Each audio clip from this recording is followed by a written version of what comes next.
بسم اللہ الرحمن الرحیم۔ امام نسائی، امام احمد، امام ترمذی اور امام مسلم نے بھی اپنی صحیح میں بروایت صہیب رومی حضور اکرم صلی اللہ علیہ وسلم کا ارشاد نقل کیا ہے کہ کوئی بڑا جلیل القدر بادشاہ تھا، اس کے یہاں ایک کاہن یا ساحر تھا جو اپنے فن میں کمال رکھتا تھا۔ اس کی سلطنت گویا اس کے جادو کے بل بوتے پر قائم تھی۔ بادشاہ کے دشمنوں کو وہ اپنے جادو کے زور سے ہلاک کر دیتا تھا، لڑنے جگڑنے کی ضرورت نہ پڑتی تھی۔ امرائے سلطنت اور ارکان دولت اگر بادشاہ سے ناراض ہوتے یا سرتابی کرتے تو یہ اپنے جادو سے ان کا رخ بادشاہ کی طرف موڑ دیتا تھا۔ اس طرح وہ ہر کام جادو سے کرا لیتا تھا۔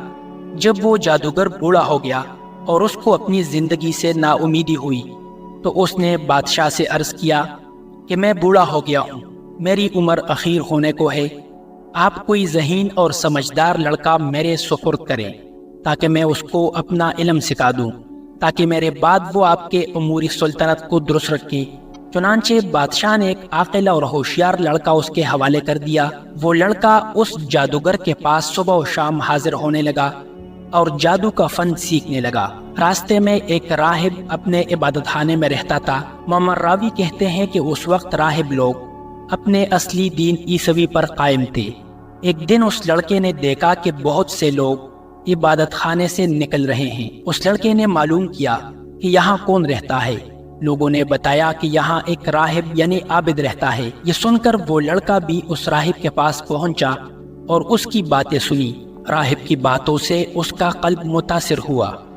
راہب نے اس لڑکے کو دین حق اور توحید کی تعلیم دینی شروع کی تو وہ لڑکا ایمان لے آیا۔ یہ لڑکا جادوگر کے پاس جاتے ہوئے راستے میں راہب کے پاس ٹھہر جاتا تھا اور دیر ہو جانے کی وجہ سے جادوگر اس لڑکے پر غصہ ہوتا تھا اور زد و کوب کرتا۔ لڑکا کہہ دیتا کہ مجھے گھر میں دیر ہو گئی۔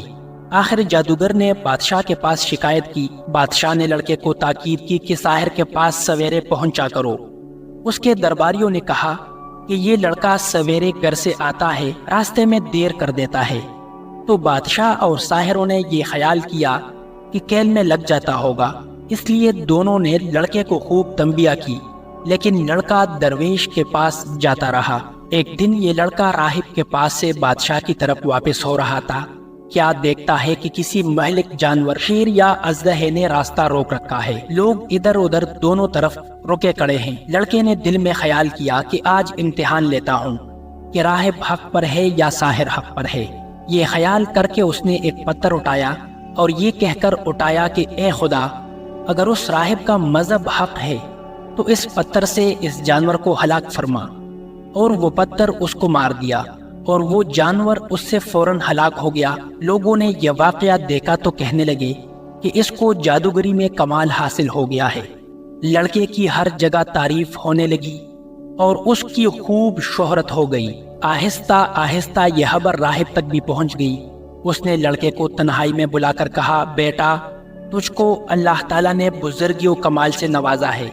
میں جانتا ہوں کہ تیرا مرتبہ بہت بلند ہوگا اور تو کسی آزمائش میں مبتلا ہوگا، لیکن یاد رکھنا میں بہت کمزور اور بوڑھا ہوں، کسی کو میرا پتہ نہ دینا۔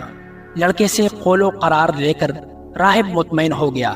ادھر راہب کی صحبت اور انجیل مقدس کی تلاوت و اتباع کی برکت سے حق تعالیٰ نے اس لڑکے کو ولایت عظمیٰ سے نوازا، یہاں تک کہ کوڑی، مادرزاد، نابینا اور لاعلاج مریض اس لڑکے کی دعا سے شفایاب ہونے لگے۔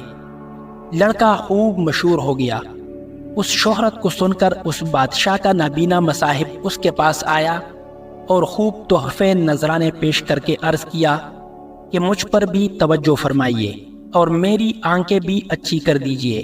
لڑکے نے کہا کہ مجھے کوئی نذرانہ ہدیہ درکار نہیں اور شفا میرے ہاتھ میں نہیں ہے، اللہ تعالیٰ شفا دینے والا ہے۔ اگر آپ اللہ وحدہ لا شریک پر ایمان لائے اور شرک اور بت پرستی سے توبہ کر لیں تو میں اللہ سے دعا کروں گا، پروردگار عالم آپ کی بینائی واپس عطا فرما دیں گے۔ وہ اندھا اسی وقت مجلس میں مشرف با ایمان ہوا اور لڑکے نے دعا کی اور اس کی آنکھیں روشن ہو گئی۔ معمول کے مطابق جب یہ شخص بادشاہ کی مجلس میں حاضر ہوا تو بادشاہ کو اس کی بینائی پر تعجب ہوا۔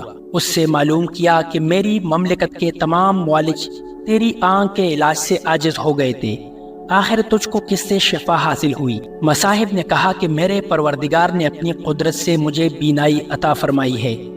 بادشاہ نے کہا کہ میرے سوا تیرا پروردگار کون ہے؟ مصاحب نے کہا کہ میرا، آپ کا اور اس ساری کائنات کا پروردگار وہ اللہ ہے جس نے ساری مخلوق کو پیدا کیا۔ بادشاہ غضبناک ہوا اور اس مصاحب کو سخت سزا دی اور پوچھا کہ یہ عقیدہ تجھ کو کس نے سکھایا؟ سختی سے گھبرا کر اس نے لڑکے کا نام بتا دیا۔ بادشاہ نے لڑکے کو بلایا اور کہا کہ تجھ کو میری پرورش اور میرے جادوگر کے فیض سے یہ کمال حاصل ہوا ہے۔ لڑکے نے کہا کہ میرے اور آپ کے اور جادوگر کے ہاتھ میں شفا نہیں ہے، یہ اللہ کی قدرت پر موقوف ہے۔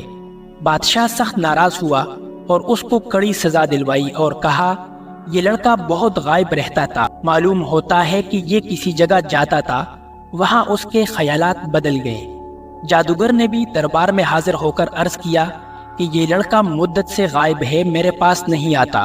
بادشاہ نے کہا اس سے سختی سے پوچھا جائے کہ یہ مدت سے کہاں رہا اور کس کے پاس آتا جاتا ہے۔ جب سختی حد سے بڑھ گئی تو لڑکے نے مجبور ہو کر گوشے نشین راہب کا نام بتا دیا۔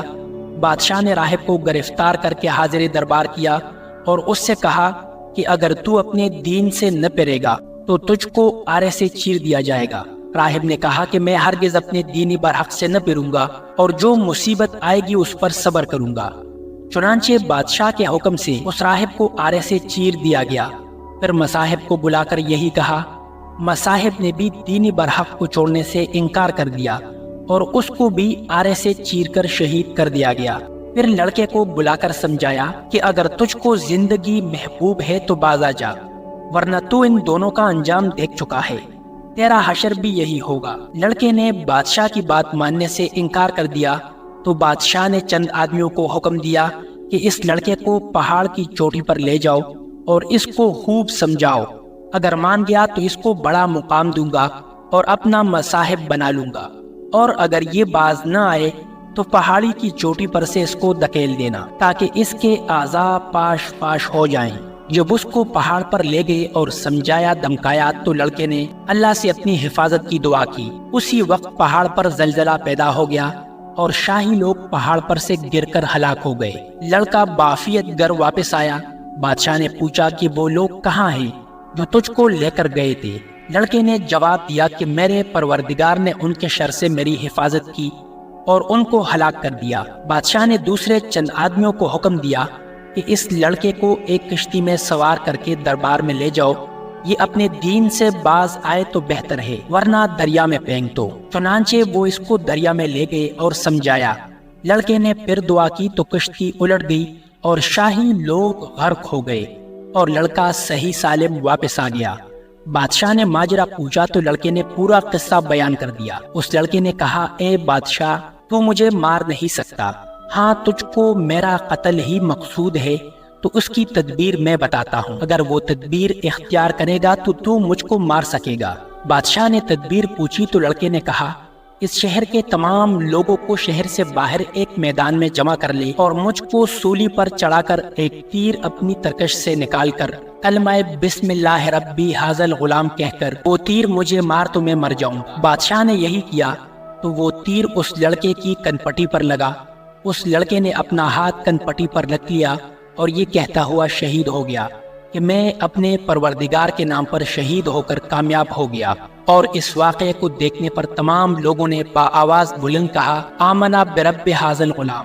یہ سن کر بادشاہ کے درباریوں نے کہا آپ نے ان تینوں کو ہلاک کر دیا ہے جو آپ کے مذہب کے خلاف تھے، مگر اب تو سبھی لوگ آپ کے خلاف ہو گئے۔